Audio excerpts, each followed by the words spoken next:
Kalian, Anda bersemangat siang hari ini, amin? Amin. Saya sangat menikmati waktu menyembah Bapak Ibu Saudara ya. Salah satu yang saya sukai dari gereja ini adalah sesi penyembahannya Bapak Ibu ya. Kalau bisa kayaknya kita nyembah Tuhan terus aja ya, saya pengennya ya. Puji Tuhan. Oke Bapak Ibu, sebelum kita mulai sharing firman hari ini, kita akan membaca Efesus pasal yang keempat, ayat 13 sampai 15, karena ini menjadi fokus kita sepanjang tahun 2022. Kita ingin semua jemaat di Apollo Barat mengalami, mendapatkan pertumbuhan yang seperti apa? Yang seperti yang akan kita baca setelah ini. Nah mari kita bersama-sama mengucapkannya, Efesus 4 ayat 13 sampai 15, 1, 2, 3. Sampai kita semua telah mencapai kesatuan iman dan pengetahuan yang benar tentang anak Allah, kedewasaan penuh dan tingkat pertumbuhan yang sesuai dengan kepenuhan Kristus. Sehingga kita bukan lagi anak-anak yang diombang-ambingkan oleh rupa-rupa angin pengajaran, oleh permainan palsu manusia, dalam kelicikan mereka yang menyesatkan. Tetapi dengan teguh berpegang kepada kebenaran di dalam kasih, kita bertumbuh di dalam segala hal ke arah Dia, Kristus yang adalah kepala. Bapak Ibu, salah satu yang menjadi concern untuk khotbah hari ini adalah supaya kita tidak diombang-ambingkan Bapak Ibu. Karena hari-hari ini kita hidup di tengah-tengah dunia yang memang memberikan kita banyak sekali tantangan, membuat kita kadang-kadang merasa gamang gitu ya, terombang-ambing. Nah saya akan mulai dengan satu berita ya. Masalah kejiwaan meningkat 2 kali lipat selama pandemi COVID-19. Mendadak semua orang punya masalah mental health issue. Ya, sebenarnya bukan mendadak, ya udah dari dulu ada ya. Cuman memang di masa pandemi ini semuanya dipicu menjadi lebih cepat sehingga banyak sekali orang mengaku stres, burnout, terus kemudian muncul bermacam-macam kalimat, istilah dan berbagai apa ya, tren-tren gitu ya yang menyatakan bahwa masalah mental itu sekarang jadi problem sekali. Kegelisahan, orang stres, orang tertekan ya. Dan semakin modern dunia yang kita hidupi, kita pikir ya, manusia tuh makin canggih. Harusnya masalah-masalah seperti ini kan makin selesai gitu ya. Kan kita menemukan berbagai macam penemuan untuk membuat diri kita semakin lebih enak, semakin nyaman, semakin happy. Tapi pada kenyataannya dari waktu ke waktu, yang namanya stres, yang namanya tekanan emosional, beban-beban mental kita toh tidak berkurang juga. Justru terasa makin banyak. Makanya saya mengeluarkan statement seperti ini. Kecanggihan kehidupan modern tidak akan mampu menghentikan tekanan emosional. Malah sebaliknya. Nah, berikutnya. Malah sebaliknya kehidupan modern membuka lebih banyak variasi penyebab tekanan emosional. Saudara, makin modern kehidupan, justru makin aneh-aneh cara kita untuk dibikin stres. Nah salah satunya adalah berita berikut ini Bapak Ibu, saya ambil dari salah satu portal psikologi yang cukup terkenal gitu ya. Sosial media membuat orang merasa insecure. Bapak Ibu 10 tahun yang lalu kayaknya kata insecure itu agak jarang diucapkan. Tapi sekarang semua orang insecure. Ya, kamu kemarin liburan di mana? Oh aku sudah ke Singapura. Waduh kamu udah ke Singapura? Iya aku bahkan udah ke Amerika, udah ke Eropa. Aduh kamu di mana? Ya kami di rumah aja. Aduh jadi insecure ya. Aduh kayaknya liburan kita kurang meliburkan diri ya kalau di rumah aja ya. Kok orang-orang udah kemana-mana. Wah mendadak semua orang mudah insecure. Gara-gara apa? Karena semua orang bisa memposting apa yang dia lakukan. Ya, kalau dulu semua orang renov rumah gak ada yang tahu. Tapi sekarang kita jadi tahu. Gara-gara posting ya, progress renov ya. Wah udah finishing, aduh rumahku kok udah 20 tahun kagak direnov-renov. Mendadak insecure. Itu kan, tadinya kita baik-baik saja hidup kita. Kita makan sayur bayam dan tempe kita bahagia aja. Gara-gara orang posting stick kita jadi gak bahagia. Insecure. Bahkan kehidupan bergereja kita menjadi insecure. Ya, gerejamu bikin apa? Wah, gerejamu apa? Gereja kami ada door prize. Tiap ibadah pulang bawa kulkas. Gerejamu bikin apa? Enggak ada apa-apa sih. Ya, insecure gitu kan ya. Wih, lihat di Instagram, lihat di YouTube gereja itu. Oh, yang khotbah influencer. Caelah ya. Di tempat kamu yang khotbah siapa? Ya ada deh, pokoknya ada aja yang khotbah lah. Kerohanian kita tadinya yang gak gimana-gimana, baik-baik aja, bertumbuh-bertumbuh aja. Tiba-tiba kita merasa kurang bertumbuh. Ini saya ngobrol sama istri saya ya. Dulu khotbah model kayak apapun, kita terima kok. Saya masih ingat waktu saya SMP di gereja saya di Madiun, yang khotbah tuh umurnya 55 tahun, yang nadanya cuma satu.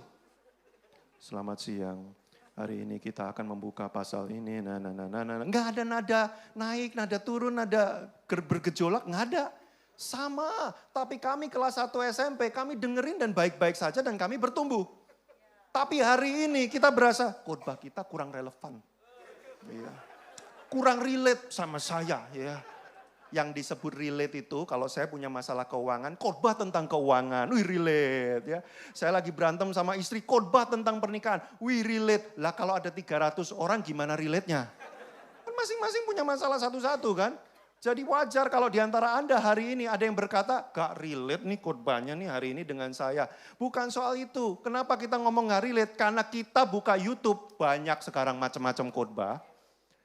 Kebetulan buka yang ini pas, wah ini gereja ini nih relevan, relate banget sama saya. Kita jadi insecure datang ke tempat ini. Lagi nyembah Tuhan sambil mikir, nanti khotbahnya bagus gak ya? Nyembah Tuhan aja insecure. Pantesan stres kita berkristen. Kerohanian kita jadi stres gitu kan. Karena kita jadi dibombardir dengan berbagai macam ini itu, pilihan banyak apa segala macam. Bukannya kita makin tenang menjalani kekristenan, kita makin stres. Betul apa betul saudara? Ya, anak-anak kita gimana gak stres karena si orang tua itu posting, anaknya ikut kompetisi. Wah ya, ikut lomba yang like-likean paling banyak itu loh. Ya, yang kita grup WA kita sering dibombardir, tolong like dong anak saya. Kita nggak tahu ini ngapain ini anak, ya udahlah gua like aja lah. Dibombardir kayak gitu. Terus anak kita ngapain? Anak kita nggak ngapa-ngapain, mewarnai. Ya kok cuma mewarnai doang. Insecure, anak saya nanti bakal jadi apa ini? Ya, yang itu udah lomba coding, lomba robotik, lomba main saham. Waduh, main saham. Hebat banget ya, umur 8 tahun udah diajarin nih ya, aplikasi pip gitu ya. Sudah, kita pikir hidup akan lebih dahsyat, hidup akan lebih baik, tapi kita tanpa sadar, kita justru makin ditekan. Nah ada satu artikel menarik, nanti saya tarik ujungnya kemana ya, ini saya bukakan dulu ya kondisi hari ini ya. Jadi jangan buru-buru, ini yang khotbah sesat, dari tadi belum buka Alkitab. Nanti akan buka Alkitab, tenang aja ya, ini saya paparkan dulu ya. Lumayan relevan kan? Udahlah, ini ada satu artikel menarik gitu ya. Bagaimana dunia modern membuat kita cenderung lebih tertekan secara mental. Ada 5, 1. Dunia hari ini memaksa kita untuk terus terhubung. WhatsAppmu gak pernah mati. Udah mau tidur, tung, tung, tung, tung gitu kan ya. Lihat wajah PKS-PKSmu, carut-marut kehidupan. Kenapa? Di WhatsApp terus. Gimana ini komsel kita, gimana nggak perhatian apa segala macam. Kalau zaman dulu, Bapak Ibu ada yang pernah hidup di zaman belum ada handphone nggak? Ya, kalau kita pergi nggak ada yang bisa cari kita. Telepon ke rumah, oh Sandi nggak ada. Ya udah pasrah dia. Mau gimana lagi? Tapi sekarang kita dikejar oleh siapapun termasuk pinjol. Terhubung dengan semua orang, terhubung dengan apapun, kita nggak bisa beristirahat dengan tenang. Lagi liburan aja. Wih, saya ingat banget ya berapa tahun yang lalu saya liburan. Nggak sengaja, ini nggak sengaja. Handphone ketinggalan. Tapi selama liburan itu kami bersyukur handphone ketinggalan. Nggak ada yang nanyain, ini gimana, apa segala. Wah udah bisa liburan. Tapi sekarang lagi liburan aja, hari Minggu aja. Kadang-kadang masih ada yang nanya kerjaan. Kadang-kadang kalau Anda kerjaan Anda di perusahaan, bos Anda kadang-kadang jam 1 pagi masih nanya, gimana ini laporan besok? Bos saya asam lambung lagi naik bos, jam 1 pagi ini masih nanya gimana besok? Terhubung dengan segala sesuatu membuat kita stres. Dan anehnya dunia memaksa kita mau gak mau harus terhubung. Karena kalau kita matiin berapa jam aja, dunia langsung mengecam kita, bener gak? Kemana aja kamu? Ya kenapa? Jangan dimatiin, WhatsApp jangan dimatiin. Makanya kadang-kadang penatua itu joknya penat dan tua. Kenapa? Karena penatua pengen istirahat, WhatsApp-nya terus bunyi juga. Wah, hari Sabtu gimana besok hari Minggu? Hari Minggu gimana nanti hari ini? Hari Senin gimana kemarin hari Minggu? Hari Selasa, minggu depan gimana? Terus, WhatsApp terus ya. Stres, satu. Terus dipaksa terhubung. Kedua, berikutnya kita dipaksa terus untuk melakukan lebih. Kurang aja, semuanya tuh kurang aja. Makanya ada postingan yang viral ya, berapa waktu yang lalu. Boleh dimunculkan, usia 25 tahun udah punya apa? Harus punya 100 juta. Saya umur 25 tahun baru lulus kuliah, telat banget saya. Udah punya 100 juta, boro-boro 100 juta. Ya, saya aja waktu itu umur 25 tahun kerja, masih cupu nggak ngerti apa-apa. Nyampe kantor saya keluarin komik. Saya baca komik. Kacau banget saya umur 25 tahun. Ini zaman sekarang udah harus punya 100 juta. Berikutnya, umur 30 tahun kalau belum punya 1M kebangetan. Gimana nggak insecure coba? Gimana nggak stres tiap kali lihat rekening? Umur udah 50 tahun, belum 1M juga. Telat lama amat 20 tahun. Stres kita, kurang, pokoknya kurang terus. Kita tuh dituntut lakukan lebih. Makanya sekarang tuh ada yang namanya budaya hustling. Hustling itu dari kata hustle. Hustle itu kayak bergumul ulet gitu ya, bekerja keras, budaya hustling. Makanya generasi anak muda sekarang itu sebutannya generasi gelisah. Dipenuhi oleh kegelisahan. Kenapa? Harus gini, harus gitu. Belum. Kok umur segini belum? Harus. Kapan kamu menikah? Itu pertanyaan mengerikan. Ya, umur udah sekian, kok belum menikah? Kapan punya anak? Saya mengerti itu banget. Ya, saya menikah 14 tahun, akhirnya puji Tuhan ya. Saya ingat loh doa-doa pendoa kita ya, ibu-ibu pendoa-pendoa itu berkali-kali datengin saya sama istri saya ya. Tuhan berjanji dalam hati, kok janjinya lama amat gitu ya. Tapi saya tetap percaya aja, Tuhan berjanji. Akhirnya dapat. Tapi saya mengerti perasaan bagaimana kurang kalau nggak punya anak. Ngerti saya. Karena setiap kali pertemuan keluarga, selalu kamu udah coba dokter ini belum? Terus ini loh, di kota ini tusuk jarum. Ini loh di kota ini pijet supaya hamil gitu ya. Saya sampai pernah ya udahlah namanya orang tua ya kita ikutin aja ya. Sampai masuk ke gang-gang, terus rumahnya gelap, bau gitu ya. Terus mbok-mbok keluar gitu ya. Terus gulung tikar, jeret. Untung adiknya dia dulu. Begitu lihat adiknya saya nggak, kita pulang aja yuk, kita pulang aja. Katanya dipijet langsung jreng jadi gitu ya. Itu kami udah lewati seolah-olah kalau Tuhan nggak kasih anak, kurang. Nggak akan bahagia saya. Bukankah dunia seperti itu? Makanya saya keluarin kalimat. Dunia akan terus membuatmu percaya bahwa hidupmu tidak akan pernah cukup. Walaupun kita nyanyi, Christ is enough for me. Lihat Instagram, kurang, belum. Christ is not enough. Benar nggak? Kita akan di brainwash, hidup ini kurang terus, makanya Anda gelisah terus kan? Khawatir terus kan? Gimana nanti? 5 tahun lagi gimana? 10 tahun lagi gimana? Anak saya akan jadi apa? Nanti aku gimana? Kurang terus, makanya kita stres. Tertekan jiwa kita, gelisah kita. Karena dunia seperti itu, terus. Dibuat kehilangan prioritas. Kita nggak tahu lagi mana yang penting, mana yang nggak penting. Semua kelihatannya penting. Kenapa? Karena public figure menyuarakan ini yang penting, ini yang penting, ini yang penting. Kita bingung. Berikutnya, semakin sedikit cara sehat untuk melepaskan stres. Cara melepaskan stres hari-hari ini banyak yang gak sehat. Salah satunya apa? Makan. Aku kalau lagi stres aku makan. Masalahnya kamu stres terus. Jadi makan terus.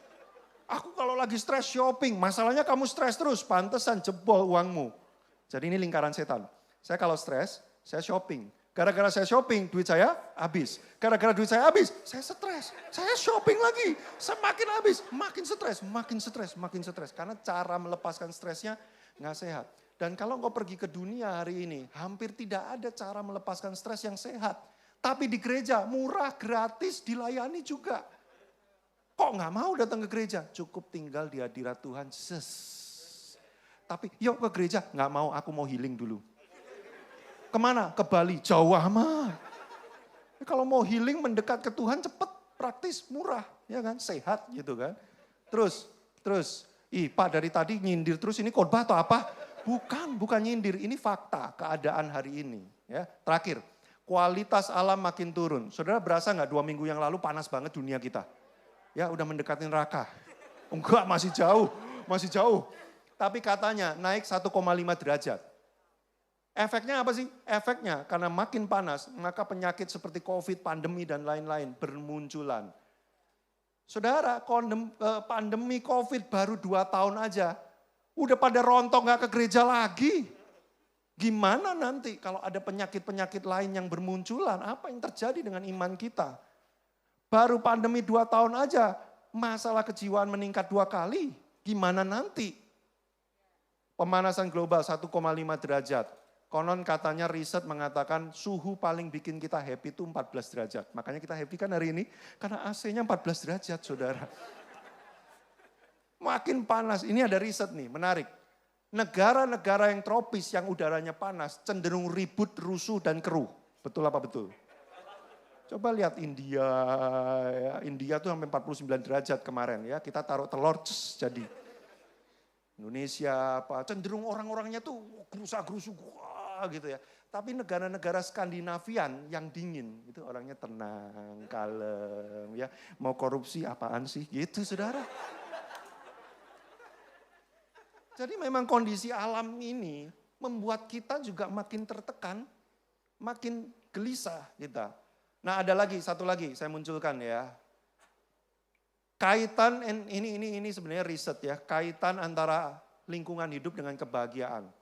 Jadi makin turun kualitas alam kita, tingkat kebahagiaan kita makin turun. Kenapa saya panjang dan lebar membuka khotbah saya? Dari tadi saya belum khotbah, ini baru pembukaan. Ya. Kenapa saya panjang dan lebar membuka khotbah saya dengan ini? Untuk menyatakan kepada kita semua saudara, kita sedang hidup di dunia yang tidak bertambah lebih baik. Kalau saudara berkata bahwa nanti dunia akan makin lebih baik kok. Enggak tuh, karena ini firman Tuhannya. Munculkan? Sekarang. Nah, 1 Yohanes 2 ayat 16 sampai 17. Sebab semua yang ada di dalam dunia, ini yang bikin semuanya ribet nih. Yaitu keinginan daging, keinginan mata, serta keangkuhan hidup. Bukan berasal dari Bapa, melainkan dari dunia. Dan dunia ini sedang lenyap dengan keinginannya. Tetapi orang yang melakukan kehendak Allah tetap hidup selama-lamanya. Saudara, Alkitab sudah mengatakan dunia ini sedang expired. Sedang menuju kepada kesudahannya. Makin lama akan makin lenyap dengan semua keinginannya. Jadi saudara kalau hari-hari ini semuanya menjadi lebih stres, semuanya menjadi lebih menekan, kompetisi makin, kalau orang Jawa bilang gilani itu menjijikan gitu ya. Makin kayak begini hidup itu. Ya memang itulah yang terjadi saudara. Karena masalah manusia, saya keluarkan statement ini. Karena masalah manusia bukan kurang uang, bukan kurang pinter, bukan kurang teknologi. Karena problem kita ada di hati. Mau diapain dunia ini? Memang problem kita di hati. Makanya jangan expect engkau akan menjadi lebih tenang, bahagia. Dengan adanya hidup yang lebih modern, medis yang lebih baik. Kita pikir kita akan lebih tenang, saudara. Memang medis yang lebih baik mengobati banyak penyakit, tapi penyakit yang baru yang tak terobati juga terus muncul. Problem kita itu masalah hati. Maka saya mulai khotbah saya. Dari tadi belum mulai Pak? Iya, ini baru mulai ya. Bilang sama kiri kanannya, baru mulai. 1, 2, 3. Baru mulai. Loh kok kamu udah tidur? Baru mulai. Ya kau udah tidur ya. Nah, pertanyaan ini, bagaimana hidup dengan tenang di dunia yang tidak menenangkan ini? Di dunia yang menggelisahkan ini, bagaimana kita orang Kristen bisa hidup dengan firm, tenang, punya conviction, tidak terombang-ambingkan. Itu pertanyaannya. Ada 3 hal yang saya sharing, mari kita buka dengan ayat ini. Filipi 1 ayat 18 sampai 19. Saya berikan konteks dulu, yang menulis ini Paulus, surat Paulus. Konteksnya apa? Dia lagi di penjara. Dia lagi di penjara karena memberitakan Injil, lalu dia dengar kabar jemaat di Filipi lagi gak benar karena ada pengajaran yang berbeda masuk. Jadi Paulus menulis surat ini untuk jemaat di Filipi. Jawabannya begini, tetapi tidak mengapa. Jadi ini respon Paulus terhadap kondisi Filipi yang lagi kisruh dan dia lagi di penjara. Dia ngomong, tetapi tidak mengapa.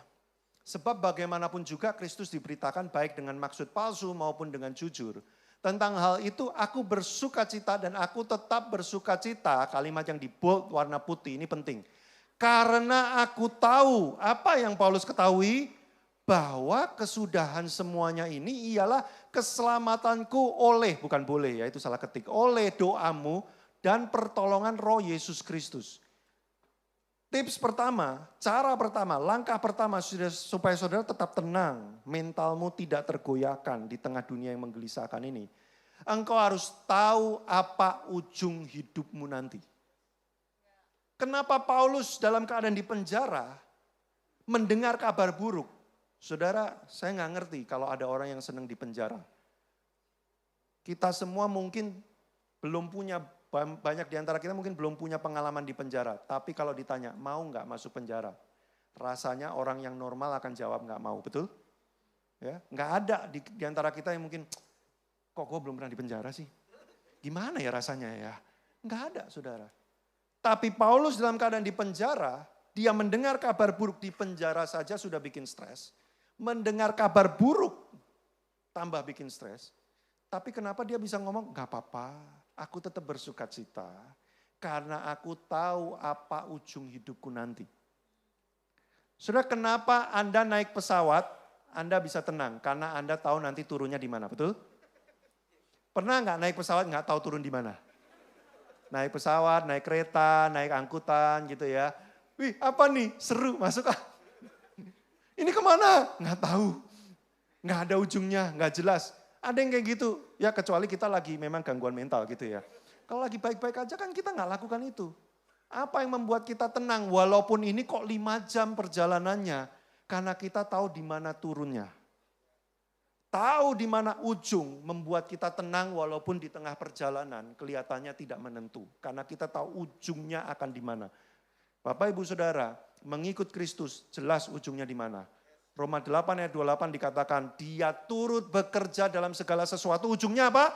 Untuk mendatangkan kebaikan. Kita tahu bahwa endingnya semua akan baik-baik saja. Itu sebabnya kalau hari ini sedang tidak baik-baik saja, aku akan tetap tenang. Karena aku tahu ujungnya akan baik-baik saja. Sudah kenapa kita suka nonton film action? Avengers tuh, seneng banget ya. Avengers and the Gang gitu ya. Kenapa? Karena kita tahu jagoannya pasti menang terakhir.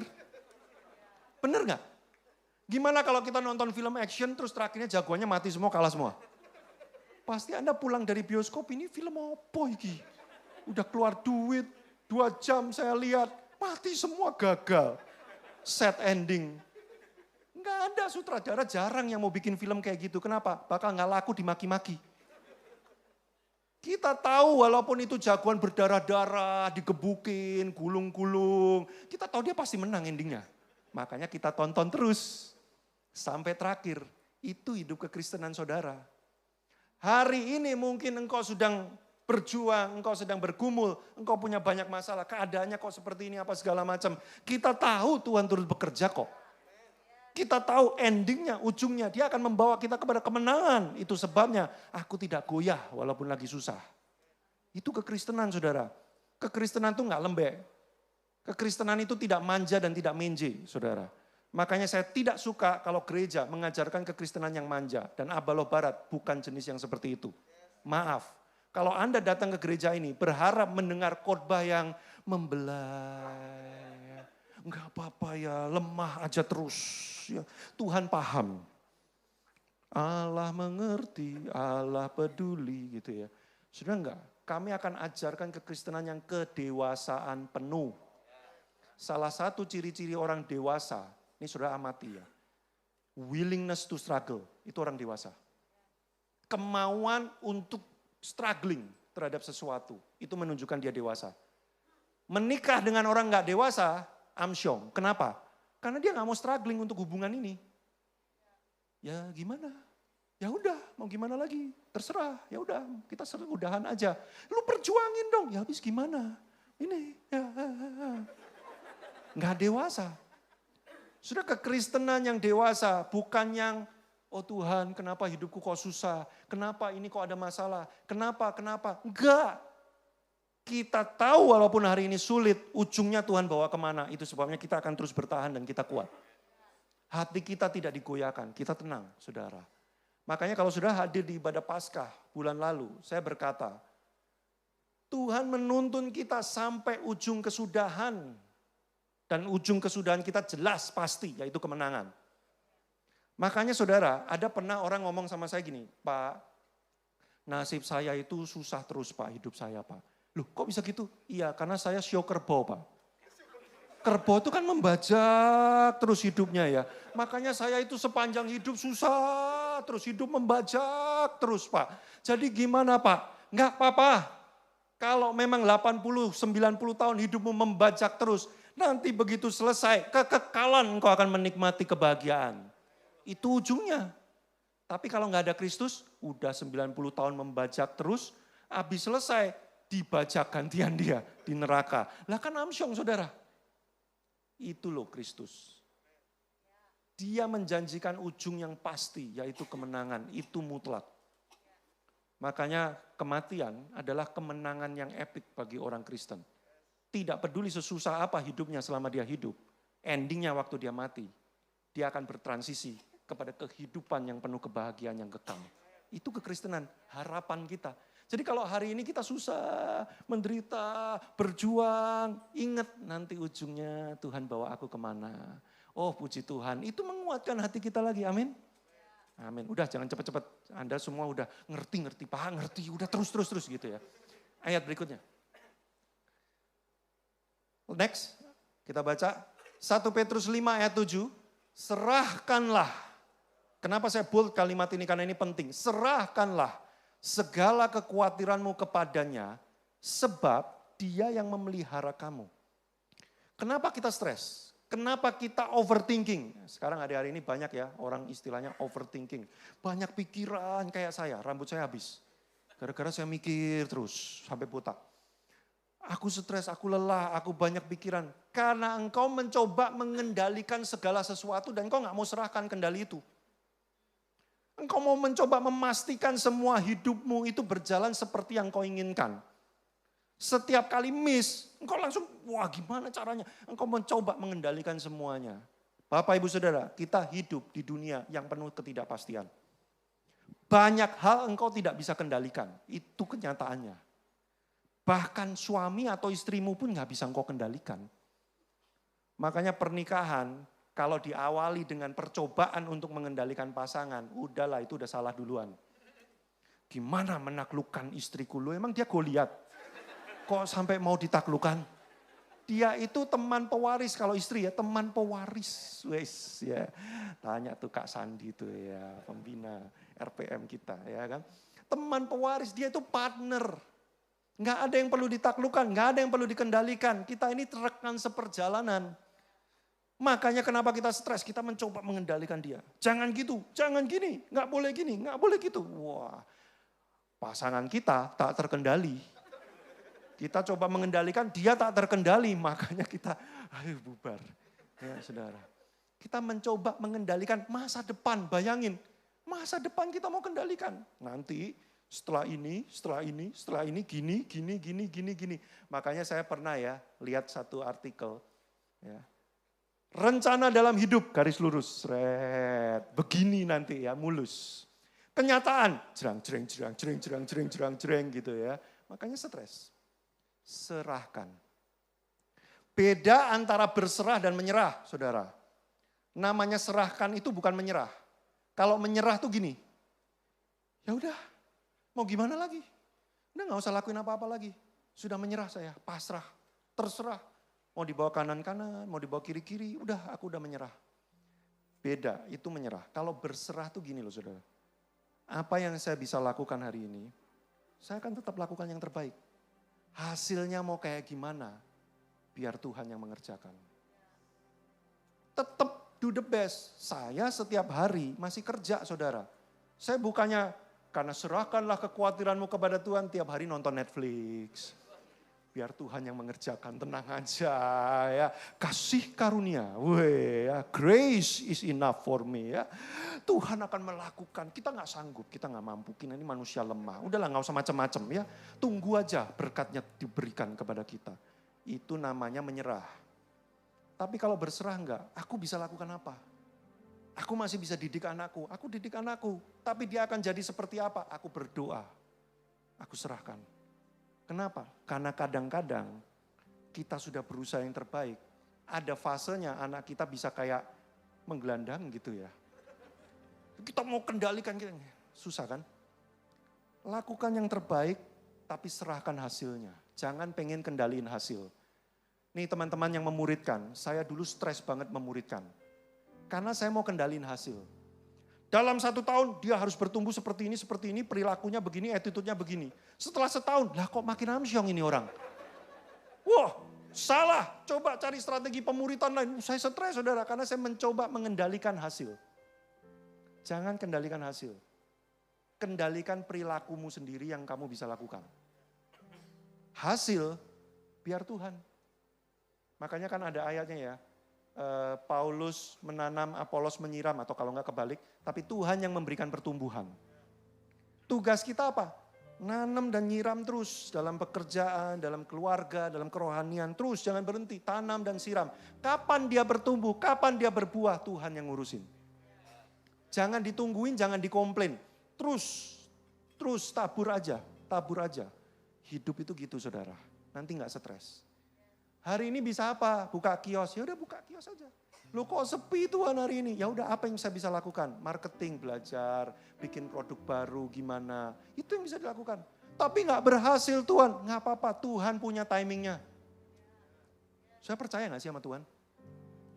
Coba lihat wajah kiri kanannya, 1, 2, 3, itu wajah yang percaya gak? Saya percaya gak sih sama Tuhan? Ini loh, poin kedua, tahu kepada siapa kita mempercayakan.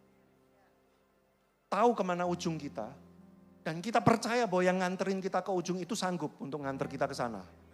Dia tidak perlu diragukan lagi. Hanya perlu berjalan saja, begitu sampai ujung, kita tahu dia mengantar kita. Makanya jangan khawatir. Hei anak-anak muda, saya lihat beberapa di sini wajahnya kayak saya ya, muda. Hei anak-anak muda, jangan kejar duit sampai engkau mengorbankan Tuhan. Dia yang menunggumu di ujung situ. Kalau engkau sisihkan dia, karena engkau khawatir, terus ujungnya engkau dapat apa? Itu loh saudara pertanyaannya. Jangan buang Tuhan. Hanya karena dunia hari-hari ini mengombang-ambingkan ini. Yang penting tuh ini, kamu harus kerja keras. Iya kerja keras benar. Kerja keras itu harus dan penting. Tapi kalau kerja keras sampai membuat engkau menyisihkan Tuhan, itu sudah bukan kerja keras loh. Berbahaya dalam hidupmu. Terakhir, karena keyboard sudah mengalun berarti terakhir. Mazmur 62 ayat 1-2. Kenapa kita stres? Karena kita mendekat kepada hal yang salah. Hanya dekat, hanya. Hanya itu artinya apa? Enggak ada yang lain. Cuman itu, satu-satunya. Hanya dekat, Allah saja. Daud tenang. Daud itu kurang stres apa? Saudara, ada orang bilang Daud itu sebutannya man of God. Manusia yang berkenan di hadapan Tuhan. Tapi saya kasih julukan Daud bukan man of God. Buat saya Daud itu manusia tragis. Baca hidupnya dari dia sejak remaja sampai menjelang kematiannya. Tragis saudara. Dari kecil dibuang orang tuanya. Dalam perjalanan karirnya dia mau dibunuh.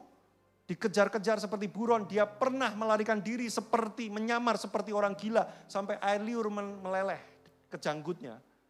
Udah parah banget. Dia lari di gua-gua. Jadi raja dikudeta sama anaknya Absalom. Dibunuh lagi. Ya dikejar mau dibunuh lagi.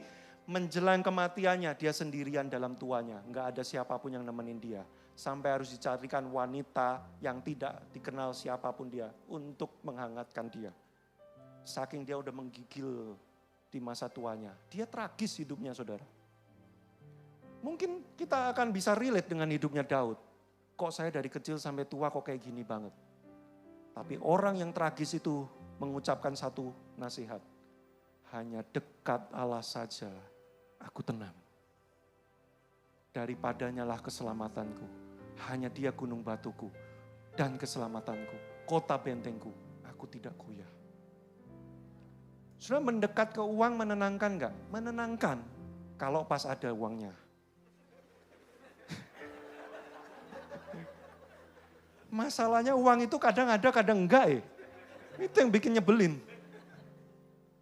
Mendekat pada deposito, ya, tiba-tiba bunga deposito anjlok. Aduh, wah ganti, mendekat pada saham. Wah sahamnya pas bagus, kripto pas naik gila-gilaan berapa bulan yang lalu. Wah sekarang habis. Gitu kan. Jangan mendekat pada yang tidak pasti. Mendekat yang tidak tergoyahkan. Tuhan. Mendekat pada manusia, menenangkan nggak? Menenangkan. Masalahnya manusia nggak selalu ada. Bahkan pasangan yang berjanji untuk sehidup semati denganmu pun, ada fasenya dia sensi. Kenapa deket-deket? Bau, kamu belum mandi, pergi sana. Aku pengen tenang, aku lagi galau. Iya nanti mandi dulu baru nanti ke sini. Oh jadi supaya tenang aku ada syaratnya ya? Iya dong, gimana sih?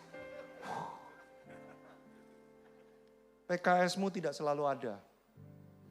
Gereja ini to be honest, tidak selalu ada. Ada masanya kami kadang-kadang tidak bisa hadir di hidup saudara. Itu harus diakui. Tidak peduli penatuamu berusaha sekuat tenaga seperti apa. Saya harus mengakui bahwa kami kadang-kadang sebagai gereja tidak hadir di hidupmu. Tapi jika engkau gantungkan imanmu pada itu, engkau akan kehilangan Tuhan, saudara. Mendekat kepada Allah. Makanya di pemuritan, kalau murid saya datang ke kami ya, Kak aku ngalamin gini. Kalimat pertama yang kami selalu ucapkan saya dan istri saya, kami selalu bilang gini, cari Tuhan, doa. Baru nanti habis itu kita diskusi. Saya gak mau kasih nasihat apa-apa dulu, cari Tuhan dulu. Karena kalau dia merasa aman mendekat kepada kami, nanti kami jadi Tuhan. Tiap kali stres mereka akan datang ke kami. Lah kalau dia stresnya jam 3 pagi datang ke kami gimana? Ya sekali 2 kali boleh, tapi kalau setiap kali kami juga bisa amsyong. Mendekat kepada Tuhan. Saya tutup dengan ayat terakhir. Mazmur 23. Sorry, tips ketiga ya, munculkan dulu slide-nya ya. Tahu dengan siapa kita menjalani semuanya. 1, tahu apa ujung hidupmu. 2, tahu siapa yang kau percayakan hidupmu. 3, tahu dengan siapa engkau menjalani hidupmu. Mazmur 23 ayat 4. Ini ayat andalan saya kalau saya lagi anxiety attack, saudara. Ya, saya punya anxiety attack. Kadang-kadang saya bisa nafas memburu, perasaan seperti orang mau mati. I have anxiety disorder, light anxiety disorder. Tapi itu mengganggu saya. Kadang-kadang kalau saya lagi banyak pikiran, saya bisa kebangun di tidur. Seminggu ini saya lagi kayak gitu karena lagi ada banyak kerjaan. Banyak sekali yang saya pikirkan. Setiap tidur 1 jam pertama, saya pasti anxiety dulu. 15 menit pertama, saya akan kebangun seperti orang kaget. Ketika lagi tekanan lagi banyak. Ini ayat andalan saya. Saudara, mengalami anxiety attack tidak menunjukkan bahwa saudara jauh dari Tuhan. Jangan merasa kalau engkau stres, berarti engkau sedang dikuasai oleh roh gelap. Aduh imanku berarti aku kok bisa sampai stres dan sebagainya. Itu menunjukkan bahwa engkau manusia yang membutuhkan Tuhan. Apa yang saya lakukan pada waktu itu? Saya langsung mengingat Mazmur 23 ayat 4. Sekalipun aku berjalan dalam lembah kekelaman. Sudah artinya apa? Engkau akan diizinkan jalan di lembah kekelaman. Tuhan tidak membuat engkau karpet merah. Kadang-kadang kita akan berjalan di lembah kekelaman. Ya, kadang-kadang engkau akan stres. Ya, kadang-kadang engkau akan gelisah. Ya, kadang-kadang engkau akan kecewa. Kadang-kadang engkau akan khawatir, engkau akan takut. Kadang-kadang engkau akan merasa sendirian. Iya. Itu terjadi. Tapi langsung ingat ini. Dalam lembah kekelaman sekalipun, engkau tidak akan takut bahaya. Kenapa? Sebab Tuhan besertamu. Sudah sekarang saya kalau lagi masa-masa kayak gitu ya. Saya tutup mata, saya bilang sama diri sendiri, Iwan tenang. You are safe. Dalam lembah kekelaman, Tuhan tidak meninggalkanmu. Lalu saya pegang tangan saya begini saudara, untuk mengingatkan saya kepada diri saya sendiri. Bahwa di pundakmu ini, tangan Tuhan di situ. Kalau saudara masih ingat khotbah Paskah saya bulan lalu, saya bilang begini. Kenapa Yesus menjalani Via Dolorosa? yaitu jalan paling menderita, paling susah, paling gelap yang bisa dilewati oleh manusia. Kenapa dia ada di situ? Jawabannya sederhana. Supaya suatu saat ketika saudara ada di situ, saudara ketemu Yesus di situ. Saudara tidak ditinggalkan. Saudara tahu tidak sendirian. Waktu engkau tahu tidak sendirian, Tuhanmu pegang pundakmu. Engkau akan jadi tenang. Amin saudara. Saya pengen ngomong terus tapi saya harus berhenti. Satu lagu akan dinyanyikan oleh tim worship setelah ini. Saudara gak usah ikut nyanyi. Saudara dengarkan lirik dan kalimatnya. Lalu izinkan dirimu terbuka dengan hadirat Tuhan pagi hari ini. Izinkan Roh Kudus bergerak di tengah kita. Waktu lagu ini dinyanyikan, saudara pandang Tuhan. Tak peduli sedang seperti apa kapal hidupmu. Suatu kali murid Yesus, kapalnya diombang-ambing oleh badai, Yesus lagi tidur. Muridnya teriak-teriak seperti orang begitu ketakutan, kita mau mati, kita mau mati. Bangunin Yesus, Yesus kita mau mati. Lalu Yesus bangun dan dia menghardik. Lalu dikatakan di Alkitab, seketika itu juga air menjadi tenang. Semuanya menjadi tenang. Menggunakan kata serenity. Serenity itu bukan cuma calm. Serenity itu keteduhan yang sangat teduh. Sampai kalau saudara lihat air danau itu nggak ada gerakannya sama sekali. Airnya sangat datar, tenang, teduh. Yang tadinya bergejolak luar biasa. Yesus cuma mengucapkan satu kalimat. Semuanya menjadi teduh. Saya nggak tahu gejolak apa yang sedang terjadi dalam hatimu, pikiranmu, jiwamu saat ini. Tapi waktu engkau mendekat kepada Allah, satu kata saja dari Roh Kudus, itu seperti tsunami yang swipe out, menyapu semua kegelisahanmu. Masalahnya masih ada, tapi wajahmu berubah, hatimu berubah. Engkau menghadapi dengan tenang. Amin. Come on team worship. Mari kita datang di hadapan Tuhan. Tenanglah kini hatiku, Tuhan memimpin langkahku. Di tiap saat dan kerja Tetap. ku rasa tangannya. Amin.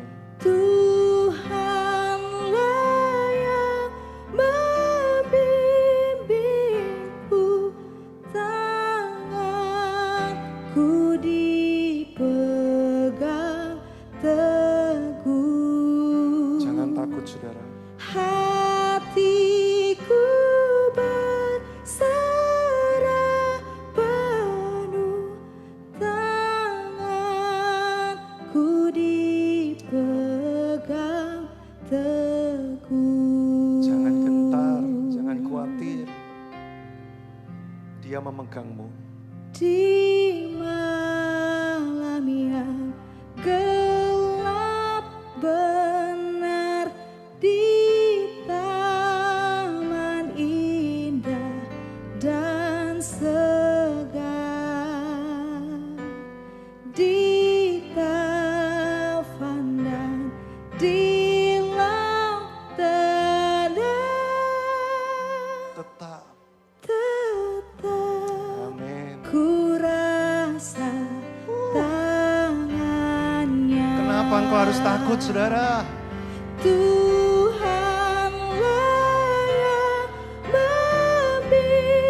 membimbingku, tanganku dipegang teguh. Takkan dilepaskan sedetik pun. Hatiku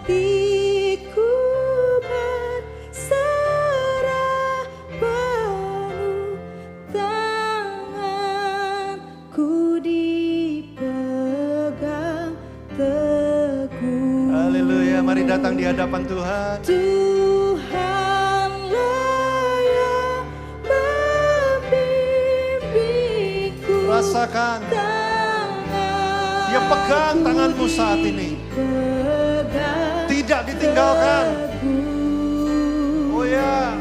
Hatiku Berserah.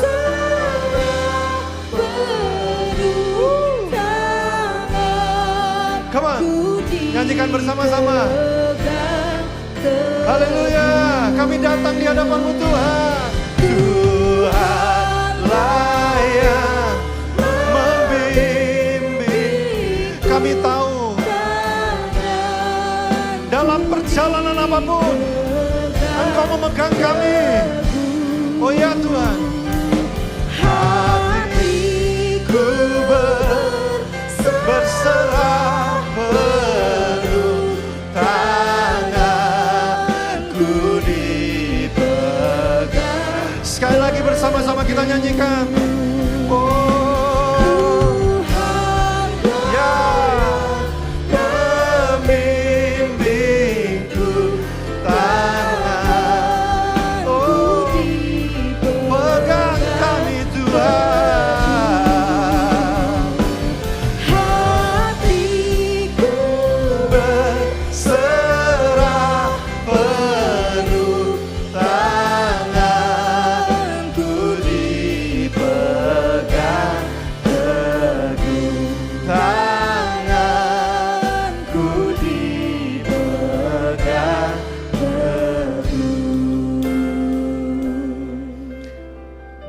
Saya mengajak saudaraku, angkat tanganmu semuanya di tempat ini.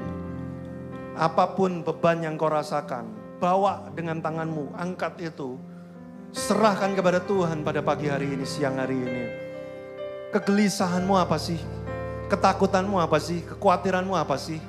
Engkau lagi stres soal apa? Rasakan seolah-olah seperti tanganmu membawa beban itu, lalu serahkan sama Tuhan siang hari ini. Serahkan. Katakan pada Tuhan, Tuhan ini bebanku. Aku serahkan kekhawatiranmu kepada Engkau sebab Engkau yang memelihara kami. Kami tidak izinkan kami menjadi khawatir lagi. Kami akan menjadi tenang. Hati kami tidak akan goyah apapun yang dikatakan di sekitar kami. Keadaan mungkin tidak berubah yang kami lihat, tapi hati kami akan tetap tenang. Lewat lembah kekelaman kami tidak takut bahaya sebab kami tahu Engkau beserta kami Tuhan. Siang hari ini kuasa Roh Kudus oleh pertolongan Roh Yesus Kristus.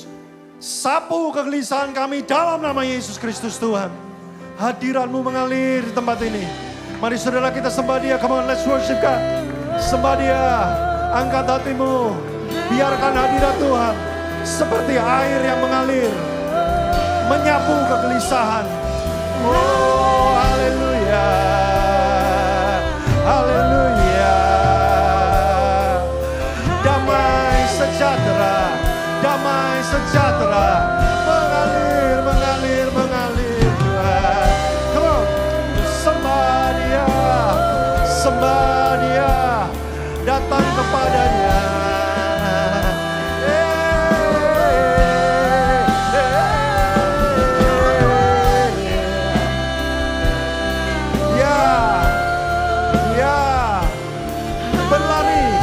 Berlari kepada Bapa. Berlari kepada Bapa. Haleluya. Haleluya. Kami bawa hati kami Tuhan.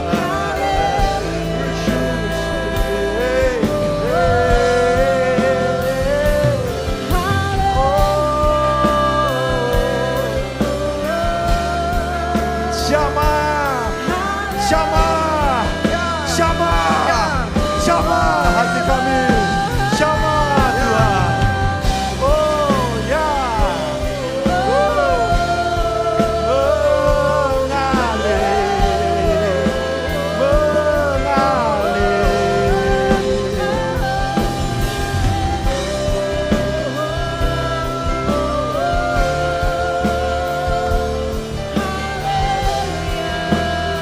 Yes. Yes God. Yes God.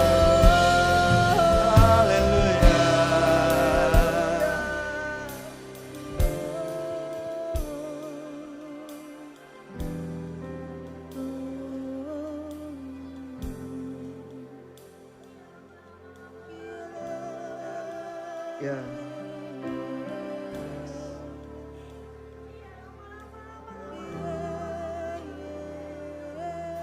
Kami butuh Engkau Tuhan.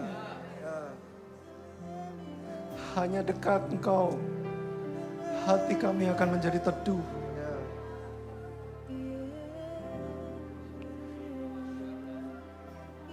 Seperti wanita sakit pendarahan, kami berlari menyeret hati kami untuk menyentuh jubah-Mu.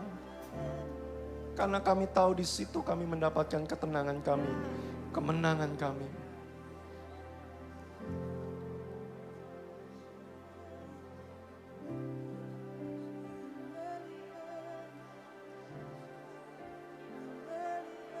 Dunia tak akan mengambilnya. Dunia tak akan mengambilnya dari hati kami.